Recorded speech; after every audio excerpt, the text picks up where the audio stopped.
बस हो गया, ठीक है, बैठ जाओ। चलो आप सभी को सुप्रभात। आज हम लोग व्याकरण पढ़ेंगे। व्याकरण किसे कहते हैं?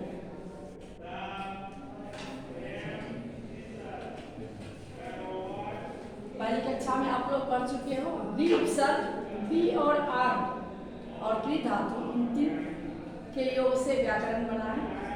व्याकरण वह शास्त्र होता है जिसके द्वारा किसी भी भाषा को अनुशासित रखा जाता है।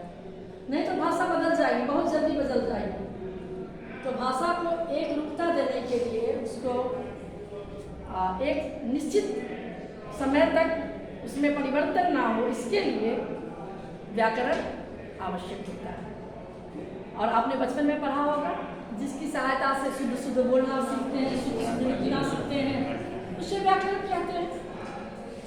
व्याकरण भाषा को अनुशासित करता है। आप किसी भी भाषा को सीखने जाएंगे तो व्याकरण थोड़ा बहुत पढ़ना जरूरी होता है। भाषा की कड़ी में आपने सबसे पहले छठी, सातवीं, आठवीं कक्षा में, बेसिकली छठी कक्षा में आपने वर्ण पढ़ा होगा, पढ़ा ना? अंग्रेजी पढ़ने के क्रम में आपने लेटर पढ़ा, वहाँ 26 लेटर पढ़े, लेकिन हिंदी में हमने बहुत सारे वर्ण पढ़े, वर्णमाला पढ़े, इन वर्णों का उच्चारण स्थान पढ़े। वर्णों का उच्चारण कहाँ से होता है उसको भी पढ़ाना आपने। और हमारी जो हिंदी की जो वर्णमाला है बहुत ही वैज्ञानिक वर्णमाला है। एक जगह से उच्चारित होने वाले वर्णों को एक वर्णमाला में रखा गया है, एक वर्ग में रखा गया है। जैसे कंठ से उच्चारित होने वाले शब्द कवर्ग में रखा गया, क, ख, ग, घ, एक जगह डाल के रखा गया है। और एक स्वर अ, क, ख, ग, घ, ये सारे का उच्चारण स्थान कहाँ है? कंठ है। अब तालु उच्चारण स्थान किसका है? तालु समझते हो? तालु क्या होता है? उच्चारण स्थान पढ़े हो तुम लोग, पिछली कक्षा में पढ़े हो। ये जो बोल रहे हैं, यही चीज फिजिक्स में आपने साउंड में पढ़ा होगा। ये साउंड कहाँ से प्रोड्यूस होती है?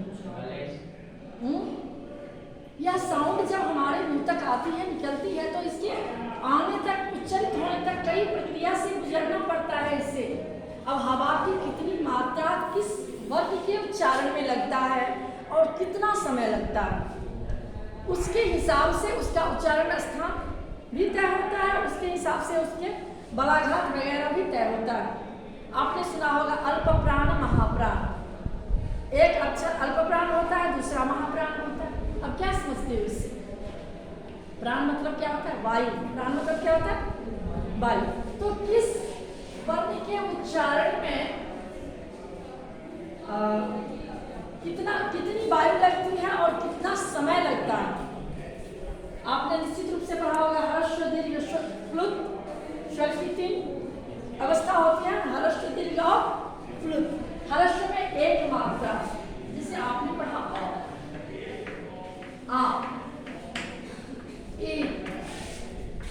बहुत बेसिक चीज है। यहाँ एक मात्रा है, यहाँ 2 मात्रा है। तो एक मात्रा को बोलने में जितना समय और जितनी वायु का प्रयोग होता है, 2 मात्रा को बोलने में उससे डबल होता है, दुगुना होता है। तो ये हो गया अल्पप्राण, एक हो गया क्या हो गया? महाप्राण।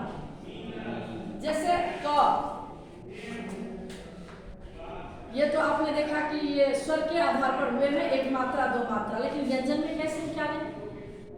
व्यंजन में यही स्वर जब व्यंजन में लगता है तो मात्राएं बन जाती हैं। स्वर और व्यंजन को मिला दो, जैसे क, का, की, के पढ़े हो ना, तो ये स्वर जो है वह व्यंजन में मिल जाती है। लेकिन अंग्रेजी में ऐसा नहीं होता। अगर हम लिखते हैं अलग से लिखना पड़ता है, ठीक है? हम राम लिखते हैं, इसी में एक ये लग जाता है। तो हर भाषा की अपनी अपनी डिसिप्लिन होती है, अपना अपना अनुशासन होता है। जैसे क, हम बोले क, ख, क अल्प प्राण है, ख महाप्राण है। क बोलने में जितनी हवा और जितनी शक्ति लगती है, जितनी एनर्जी लगती है, उससे डबल ख बोलने में। इसलिए वर्ग के प्रथम और तृतीय अक्षर अल्प प्राण है। क्या है?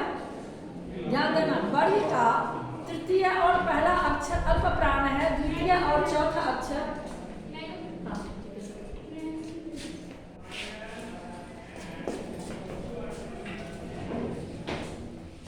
दूसरा और चौथा क्या है?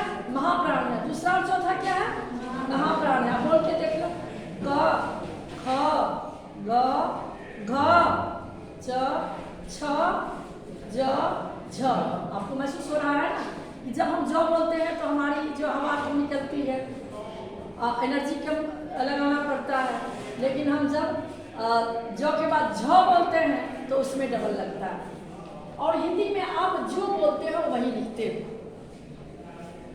हिंदी भाषा में हम जैसा बोलेंगे, इसलिए हमारी हिंदी भाषा में उच्चारण शुद्ध होना बहुत ही आवश्यक है। अगर आपने उच्चारण गलत किया तो आप लिखोगे गलत।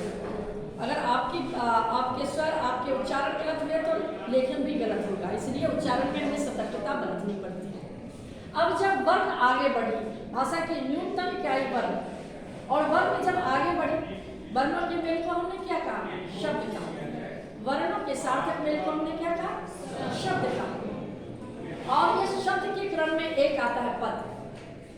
आप जानते हो कि हमारी हिंदी भाषा में बहुत सारे तत्सम शब्द हैं और इसका व्याकरण भी संस्कृत व्याकरण पर आधारित है। तो संस्कृत व्याकरण में महर्षि पाणिनि ने पद संज्ञा की है। शब्द जब वाक्य में प्रयोग किए जाते हैं तो वह पद बन जाता है। क्या बन जाता है? जब तक वह शब्द कोश में रहता है तो वह शब्द होता है, लेकिन जब वही वाक्य में प्रयोग किए जाते हैं तो वो क्या बन जाता है? अब जैसे आप अपने घर में होते हो तो बच्चे होते हो, जैसे ही कक्षा में आ गए तो आपको एक अलग अभिधान मिल गया, 10वीं कक्षा के छात्र विद्यार्थी बन गए आप। तो उसी तरह से जब एक शब्द कोश से निकलकर वाक्य में आ जाता है तो वह क्या बन जाता है? पद बन जाता है। अब एक वेरी क्वेश्चन है, शब्द और पद में क्या अंतर है? शब्द और पद में क्या अंतर है? What is difference? तो शब्द जो है वह स्वतंत्र होता है। क्या होता है? लेकिन पद जो होता है वह व्याकरण के नियमों में बंधा होता है। ठीक है, एक अंतर ये हो गया। वे शब्द जब वाक्य में प्रयोग किए जाते हैं तो वे क्या बन जाते हैं?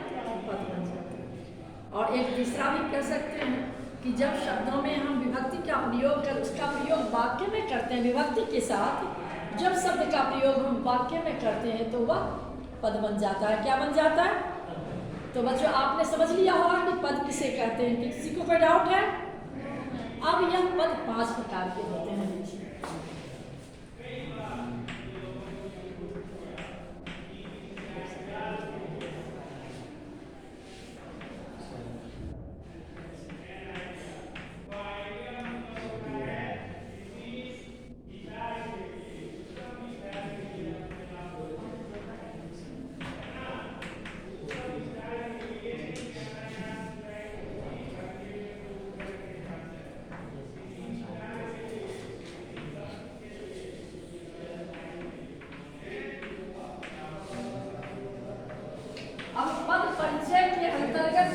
पांचों का आपको अध्ययन करना पड़ेगा।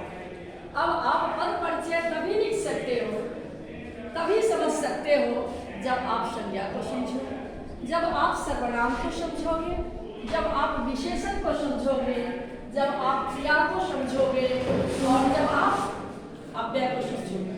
ठीक है? और ये सब आप बचपन से पढ़ते आ रहे हो। संज्ञा किसे कहते हैं? बिल्कुल पढ़ते हैं। ये क्या है? ये चौक है। इसका नाम क्या है? चौक। इस वस्तु की संज्ञा क्या है? चौक। ये क्या है? मैं क्या कौन हूँ? मेरा भी कुछ नाम है। इस किताब का कुछ नाम है, इस कॉपी का कुछ नाम है, इसका कुछ नाम है, इसका कुछ नाम है। हर चीज का कुछ नाम है। व्यक्ति का, वस्तु का, भाव का भी नाम है। क्रोध, हंसी, घृणा, आश्चर्य। तो वस्तु, व्यक्ति, स्थान और भाव के नाम को संज्ञा कहते हैं। अब जितना भी नाम है, नाउन इज नेमिंग वर्ड, जो भी नाम है वह सब क्या है? संज्ञा। संस्कृत में एक सूत्र पाणिनि ने लिखा है कि नाम को प्रातिपदिक संज्ञा होती है। जो प्रातिपदिक है नाम है वह क्या है? संज्ञा। क्या है? संज्ञा। अब यह संज्ञा के आपने बचपन में कई भेद पढ़े हैं। किस तरह की संज्ञा है भाई? जातिवाचक है या व्यक्तिवाचक है? लड़का एक जातिवाचक संज्ञा है। हम कहेंगे निखिल, निखिल व्यक्ति है या क्या है? व्यक्तिवाचक संज्ञा। हंसी या भाववाचक संज्ञा।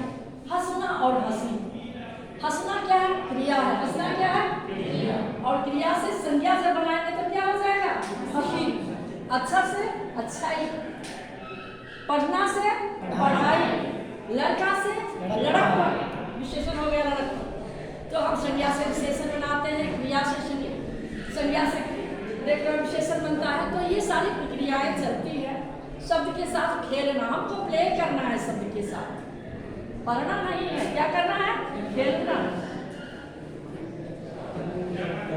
अरे तुम्हारा कई नाम है, देखो जैसे तुम्हारा कई नाम है, जैसे क्रिकेट खेलता है तो कोई से क्रिकेट प्लेयर को कुछ नाम दे दिया। 10वीं के छात्र हो, कुछ अलग नाम है। अलग अलग क्रिया जब आपकी होती है तो अलग अलग नाम दे के लोग आपको पुकारने लगते हैं। शब्द भी ऐसा है, एक शब्द एक वाक्य में संज्ञा का काम करता है, कर्ता का काम करता है, और दूसरे वाक्य में वह कर्म का काम करता है। किसका काम करता है? तो आपको पहचानना पड़ेगा कि ये संज्ञा एक जगह कर्ता कैसे है, दूसरी जगह कर्म कैसे है। शिक्षक ने छात्र को पढ़ाया। एक एग्जाम्पल देते हैं।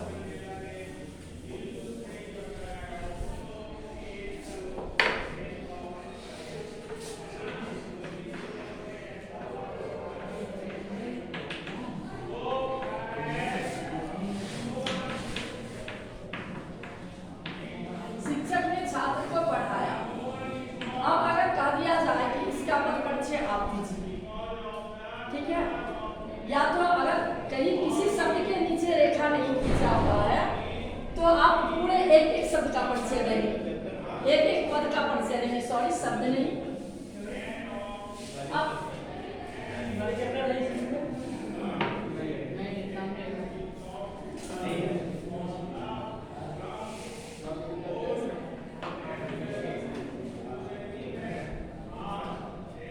आपके सामने ये 3 पद है।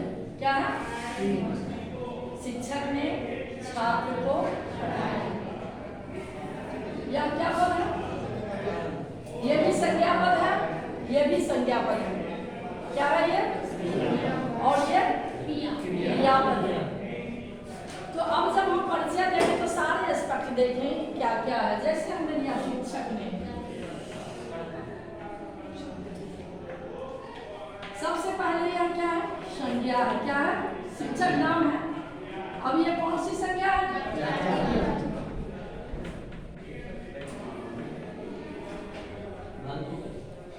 अब हम देखते हैं कि यहाँ यह इस वाक्य में यह किसका काम कर रहा है। वाक्य में एक कर्ता और एक क्रिया तो मस्ट होता है, उसके बगैर कोई वाक्य बन ही नहीं सकता है। किसी किसी वाक्य में कर्म भी होता है। तो ये यहाँ इस वाक्य में किसका काम कर रहा है? कर्ता का काम कर रहा है। क्या है यह? अब इसी से रिलेटेड आप वाच्य पढ़ोगे, ठीक है? तो वाक्य में कर्तृवाची, कर्मवाची, भाववाची का तो पढ़ा ही चुकी है। तो जब कर्ता के अनुसार क्रिया, जब क्रिया कर्ता के अनुसार चलती है ना, क्रिया कर्तानुगामिनी, क्रिया कर्तानुसारिणी। क्रिया जब कर्ता के अनुसार चले तो वह कर्तृवाची हो जाता है। साथ साथ समझते चलो। नेक्स्ट पद क्या है? क्या? शिक्षक ने, शिक्षक यहाँ पुल्लिंग है, क्रिया यहाँ पढ़ाया। क्या है? पढ़ाया। तो शिक्षक यहाँ अगर यहाँ शिक्षिका हो जाए और वहाँ अगर स्त्रीलिंग क्रिया हो तो यहाँ जो करता है उसके हिसाब से जब क्रिया हो तो कर्तृवाची हो जाता है। तो यह दिख रहा है ये क्या है? शिक्षक पुल्लिंग है। क्या है? अभी हम पद परिचय पढ़ रहे हैं, वाच्य हम बाद में डिस्कस करेंगे। तो यह क्या हो गया? पुल्लिंग। क्या हो गया? शिक्षक एक है, शिक्षकों नहीं है, तो ये क्या हो गया? एक वचन।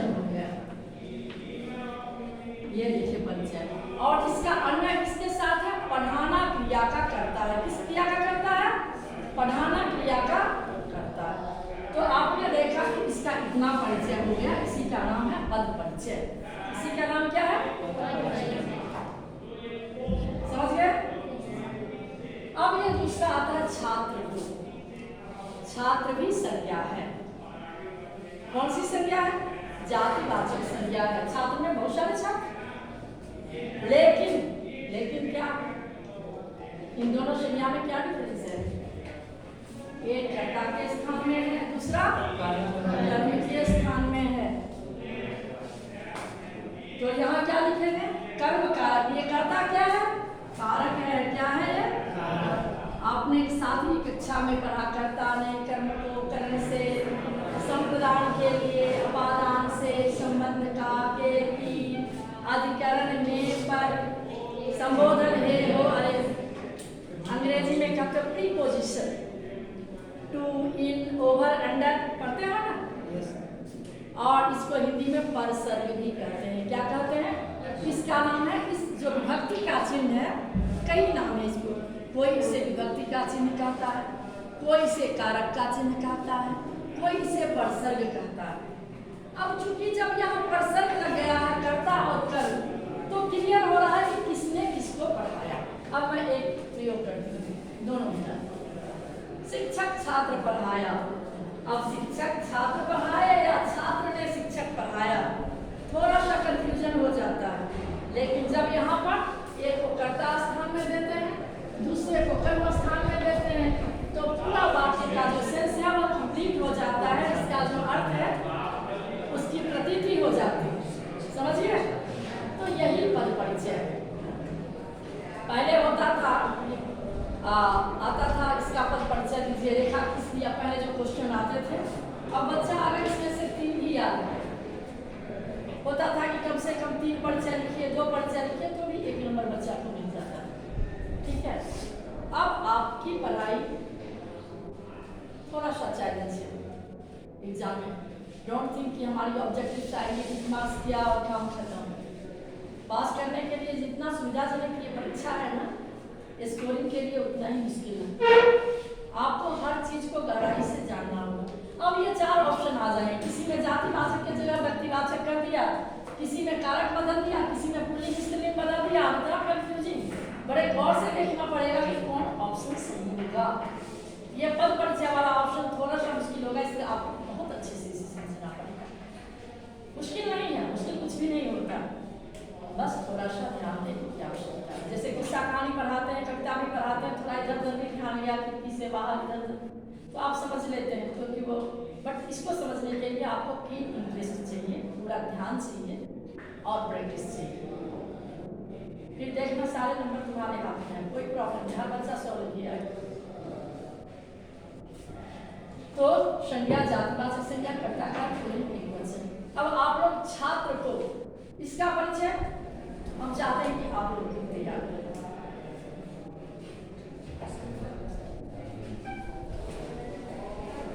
इसके जगह हमने दिया छात्र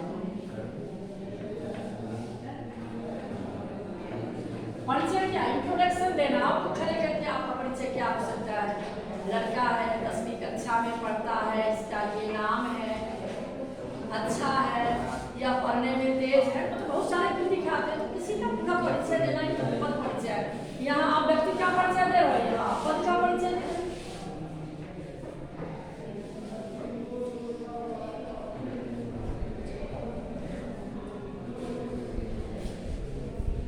अब छात्र को संज्ञा है, जातिवाचक संज्ञा है, बस यहाँ पर लेगा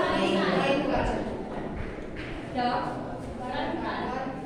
कर्मकारक कर्मवाचक। अब हम क्यों कह रहे हैं कि अब कर्मकारक क्यों है, कर्मकारक क्यों है? मैं कहती हूँ छात्र को कर्मकारक है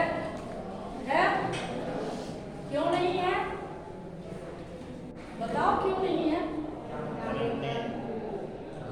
क्योंकि कर्म का चिन्ह को है, इसलिए कर्म कारक का, कर्म का चिन्ह से है, इसलिए कर्म कारक निकले। ये रीजन आपको स्पष्ट होना चाहिए। कोई भी काम है तो क्यों है, नहीं है तो क्यों। जब आप किसी भी वस्तु में, किसी भी चीज में क्यों, कब, कहाँ क्वेश्चन ढूंढोगे ना, वो चीजें आपको समझ में आ जाएंगी। जब तक क्वेश्चन नहीं करोगे चीजें समझ में तो बहुत ही आसान है, आपने देख लिया किस तरह से आपने इन दोनों पद का परिचय दिया। इसी तरह से आप सभी पद का परिचय दे सकते हो। अब चलो हम पढ़ाया देते हैं, इसको भी बता ही देते हैं। सबसे पहले यह क्या है? क्रिया। अब हमने क्रिया का भेद पढ़े हैं, सकर्मक क्रिया और अकर्मक क्रिया। अंग्रेजी में पढ़े हो transitive verb, non transitive verb या इनट्रांजिटिव वर्ब। तो क्रिया यह किस तरह की क्रिया है, कैसे पता करोगे? इस वाक्य में कर्म है, कर्म है तो क्रिया क्या हो गई? सकर्म। कर्म नहीं है तो क्या हो गई? अकर्म। अब साथ साथ आप वाच्य भी पढ़ो, जहाँ सकर्मक क्रिया होती है वह कर्मवाच्य होता है, और जहाँ क्रिया अकर्मक होती है वह भाववाच्य। आपने लिखा कारखाना, इसके द्वारा बंद किया गया कुछ था ना ये सेंटेंस एग्जाम में जो है, क्योंकि वहाँ एक कर्म मौजूद है, लेकिन लड़का भागा जा रहा है, उसमें कर्म नहीं है। कहाँ भागा, क्या भागा जा रहा है, कोई उत्तर नहीं आ रहा है। भागना जो है वह अकर्मक क्रिया है। अगर भागना अकर्मक क्रिया है तो वाच्य क्या हो जाएगा? भाववाच्य हो जाएगा। अगर कर्म है तो वह कर्मवाच्य हो जाएगा। हर चीज इंटर रिलेटेड है। आप एक चीज को अच्छी तरीके से समझ जाओगे तो सब समझ जाओगे। इसीलिए संस्कृत में एक बात कही गई है, एक शब्द सम्यक ज्ञात सुप्रयुक्त स्वर्गलोके च कामधु भवति। तुमने इसका डेफिनेटली अर्थ नहीं समझा। एक शब्द को हम अच्छे से सीखें, अच्छे से उसका प्रयोग किए करें, तो वह शब्द हमारे लिए बहुत कुछ लेके आएगा। स्वर्गलोक के इसमें कामधेनु की तरह, कामधेनु एक गाय थी, इसी दिन मैं बताऊंगी कामधेनु की कहानी। तो जो भी सीखे, अगर एक शब्द को हमने अच्छे से आज सीख लिया तो इसके सारे प्रयोग जब जब जरूरत पड़ेगी हम करेंगे।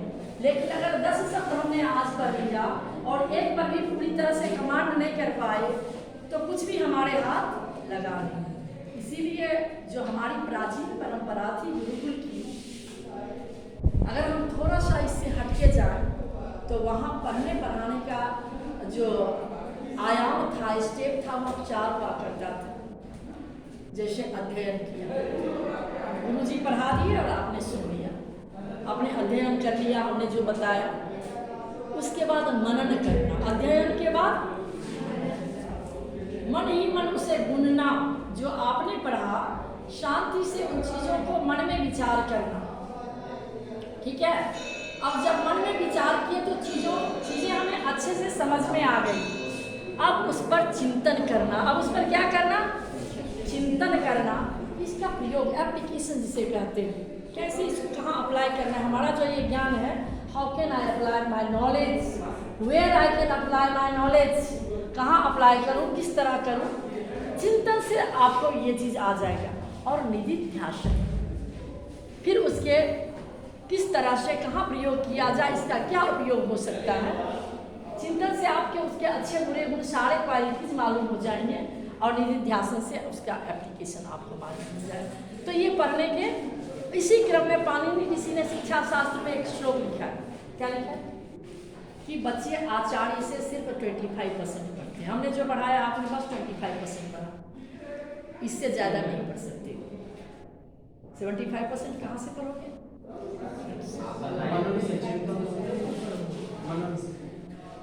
बाद के 25% जो है वह अपने दोस्तों से पढ़ोगे, पीयर ग्रुप से। इससे पीयर डिस्कशन, ग्रुप डिस्कशन आप लोग बैठते हो तो करते हो ना। इसीलिए कहते हैं इस विद्यालय का वातावरण अच्छी होनी चाहिए, परिवेश जिसको कहते हैं, परिवेश से सीखते हैं 25%। और 50% बाय प्रैक्टिस। किससे? आप जो स्वाध्याय करते हो, स्वाध्याय जो चिंतन करते हो, मनन करते हो, उससे। तो जो बच्चा विद्यालय में पढ़ने के बाद किताब को रख के अगरबत्ती दिखाता है वह बस 25% पढ़ता है। ध्यान रखना, चाहे आप जितना भी अच्छे स्कूल में पढ़ रहे हो, जितनी भी फीस पे कर रही हो, आखिर फीस आप लोग नहीं करते हो, यू आर वेरी लकी, लेकिन करना आपको स्वयं है। कोई शिक्षक चाहे जितना बढ़िया से बढ़िया शिक्षक आपको रास्ता दिखा सकता है, चला नहीं सकता। हमने बता दिए कि ये पद परिचय है, 5 इसके भेद हैं, लेकिन अब कहीं कहीं दोनों भेद आपको बराबर लगेगा। इस पर आपको चिंतन करना पड़ेगा, उसके भेद को देखना पड़ेगा और एप्लीकेशन आपको खुद ही करना है। तो आज आपने देख लिया दिया हमने, इसमें क्रिया कौन सी के क्या है? सकर्मक। क्या है? अब तीसरा क्या ढूंढे? एक पॉइंट तो और लिखना है। अरे वो भी पुल्लिंग हो गया और एक वचन हो गया, तो इसका अनुसरण कर रहा है। क्या कर रहा है? इसका अनुसरण लिख सकते हैं। और उसके बाद हम एक और कर्ता का क्रिया, जैसे बताया कि पढ़ाना क्रिया का करता है तो शिक्षक से इसका अन्वय है, तो इस तरह से हम इसके भी पॉइंट्स बढ़ा सकते हैं। ठीक है, तो ये बहुत ही सिंपल फॉर्म आज मैंने आपको पढ़ाया। सिर्फ आपने संज्ञा और क्रिया के बारे में पढ़ा। इसी तरह से पद हो सकता है, इतना इजी पद नहीं आ सकता है आपको एग्जाम में, विशेषण, क्रिया और अव्यय। आज आप जाके क्या करोगे? आज आप जब जाओगे तो व्याकरण की किताब खोलना, उसमें अव्यय को, क्रिया को, विशेषण को, सर्वनाम को, संज्ञा को भेदों के साथ पहचानने की कोशिश करना, सारे नहीं, एक एक। ठीक है, तब आप समझ पाओगे ये क्या है। ठीक है, मैंने बस थोड़ा सा पढ़ाया है, ज्यादा आपको पढ़ना है। दैट्स